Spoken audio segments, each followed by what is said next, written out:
So there is a lot of money sloshing around right now. The question is this all VC funds of VCs investing in startups or going over and buying A100s or H100s? Or is there real? Yes. Exactly. A Exactly. whole bunch of startups are spending a whole bunch of VC money like crazy.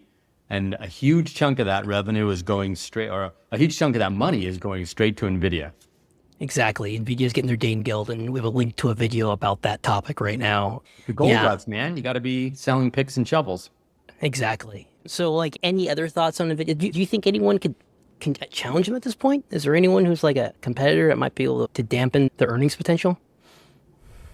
There's a bunch of interactions between them and other companies. There's people who are competing with them directly and building their own solutions for deep learning. So certainly AMD and Intel and a couple of graphics processor companies would be likely suspects. Apple's building its own hardware for phones and iPads and laptops. Google's building TPUs for their data centers.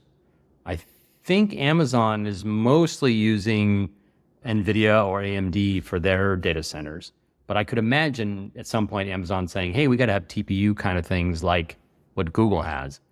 And then there's weird one-off companies like Kerabra doing a giant wafer that has some god-awful number of processors on it that you can configure to run a deep learning model.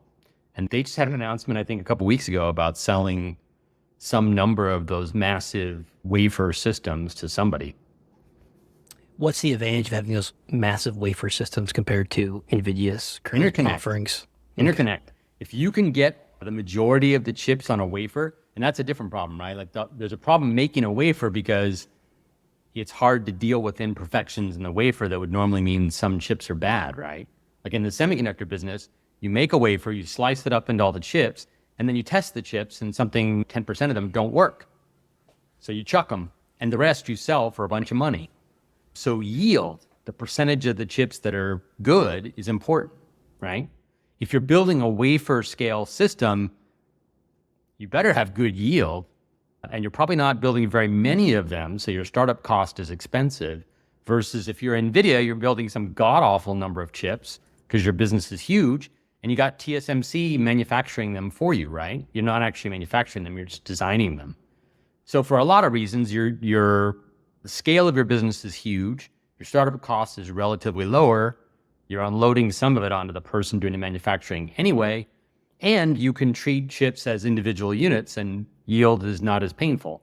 If you're building a wafer scale device, the yield is a pain in the butt, but you get a huge advantage on the interconnect because everything's on one wafer. So communication is very fast. You got a separate problem in cooling, but they have a whole liquid cooling scheme to keep that thing running. Interesting. Now, I didn't know there was like a failure rate on wafers at this point. There's some that just don't make the cut. And also, you made a really good point a couple episodes ago where you mentioned there's the hardware advantage NVIDIA has, but then there's the fact that all AI researchers are familiar with NVIDIA's software stack. So this company, Cabra or whatnot? Kerabra. I'm wondering, is there software? Kerabra? C-E-R-E? I'll defer to you. I'm wondering if their stack is comparable to NVIDIA, has a core functionality that an AI researcher or someone creating a foundational model would expect. And so it'd be interesting to see. Yeah, I can give you great hardware, but maybe the software experience is not what you expected. So you're like, I'm not familiar with this. I think I'm just going to stick with NVIDIA anyways. So it'd be interesting to see how that shakes out. An issue. And also, a wafer scale system is all or nothing, right? You're basically, it's like in the old days buying a Cray. You're buying this supercomputer before you can do anything. Whereas if you're buying NVIDIA cards, you can buy one for, I don't know, what's the best cards are in 20 grand right now? So you buy one, you install it, and then later on, if you decide that your business is doing great and you want to ramp it up, you can buy a few more and improve how fast you can do things. Great. Whereas with this wafer scale thing, it's all or nothing. Like it's pretty expensive to install one of those things. You need like a special room, the refrigeration system and all kinds of craziness. Probably a technician or two that knows how to work the thing. Or you have to lease time on somebody else's installation. It's like an old scale supercomputer. So you have to have a really dialed in use case to say, okay, we need to do this. You got to be pretty certain for it. So it seems like this is a use case for the 1%ers maybe, whereas with NVIDIA, it's much more flexible for people who are like trying to maybe test an idea out and can scale up based upon what their needs are. And I just checked the H100 is selling right now on eBay for between $30,000 to $38,000. Double the retail price. You gotta be. I remember like being in my Rent is mom. too damn high. Rent is too damn high. I remember justifying my mom, please, I need $140 so I can get a GeForce 4. I'd love to have that same conversation right now. I just need 30 grand so I can get an Jones and H100. for a GPU. Yeah. Sweet, I think man. you're right about the startup cost is pretty crazy for one of those wafer scale systems or similar hardware systems, which is why everyone is renting time on Amazon or Google Cloud or Microsoft Azure. You just have so much more flexibility that way. And you can think of it as arbitrage, like you're paying them a little more than you would if you did it yourself, but hopefully they know how to do it really well. And if you want to upgrade tomorrow, it's really easy. You just turn a dial and pay more. All the advantages of using a flexible cloud service and sharing the resources. I was making the case because you asked what are the options, but I'll be the first one to admit the options are pretty grim. If you're a startup company or even a big enterprise that's trying to get into machine learning and apply it to your product, you're pretty much going to be getting NVIDIA H100s, and you might aspire to H200s over the next couple of years. The other options are just too specialized for most people. Exactly. And I think I remember I was listening to one venture capitalist who was trying to invest in a company to challenge Nvidia, but it's just so much money to get a business going, the capital expenditure to build the plant, the machinery, get the distribution going, get the relationships with engineers, build the software stack. Like, it looks like Nvidia is in pretty good shape right now, and it's going to be very hard to challenge them. And also, I think as time has gone on in my tech career, I'm not an engineer, but I always go to our Google engineers, but build this, build that, you should build this and that and this. And then now, more time speaking with you and being on the other side of the house, I'm like, oh God, everything you build, everything you custom tailor is another thing to maintain.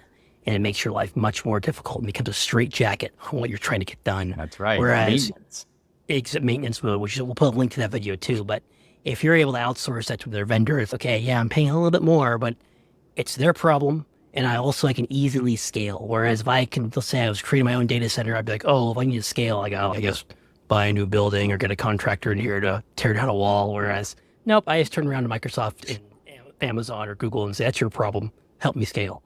Absolutely. Yep. So I think there's also some interesting stuff coming soon with AMD doing their work, and ARM is supposed to finally go public. So there'll still be some interesting potential competitors over the next year. Companies that have really demonstrated they know how to design good systems and could really challenge NVIDIA if they set their minds to it. But remember, NVIDIA has been doing this for generations of designers now. They have a really deep bench. They have tons of experience. They haven't shown any sign of slowing down. Like, they seem to keep up with all the latest developments, and in some cases actually drive the latest developments. yeah, I think the only risk they have is Jensen. Like, he's an owner operator. There's a lot of stock research paper. When I say risk, I mean him retiring ever. That's right. We go to the George Hotz criteria. This is an alive company. Exactly. And it's a live company, and he's ahead of the trends. He makes tough decisions when Wall Street might be saying, oh, why are you investing all this money in it? And so his leadership is so important. So if I was... How many direct reports did Jensen say he has? Oh, gosh. It was a ridiculous amount. It was something like 150 people or more, still report to him directly. Yeah, and they asked him a question. Someone was like, do you do regular one-on-ones and do career coaching? And he was like, shh. If you're at a VP level and you need career coaching, you need to find somewhere else to work out. He inferred that basically. I was like, yeah, damn right. Yeah. You need to talk to him more than once a year. Something's wrong. Exactly. Hired you because you're the best and you have a vision and you know what to do. So get to work. Just come to me if someone's blocking you, but you shouldn't be getting blocked at that level. Yeah. So yeah, the only risk I see for Nvidia is just basically if he went to retire. I don't know who would fill those shoes. You might be able to get an operator like Tim Cook who could continue to milk this cycle. But as far as someone has a vision to see what's going to be happening next and how to capitalize on that, it's going to be hard to figure out who would replace him. Better have a lot of life insurance on that guy. Ex Keyman insurance, definitely. Also, isn't he related to the CEO of AMD? No, hey, I got to check that out real quick. Give me a second. I think he is. I think she's like his great niece, or there's some wacky relationship. But they're basically in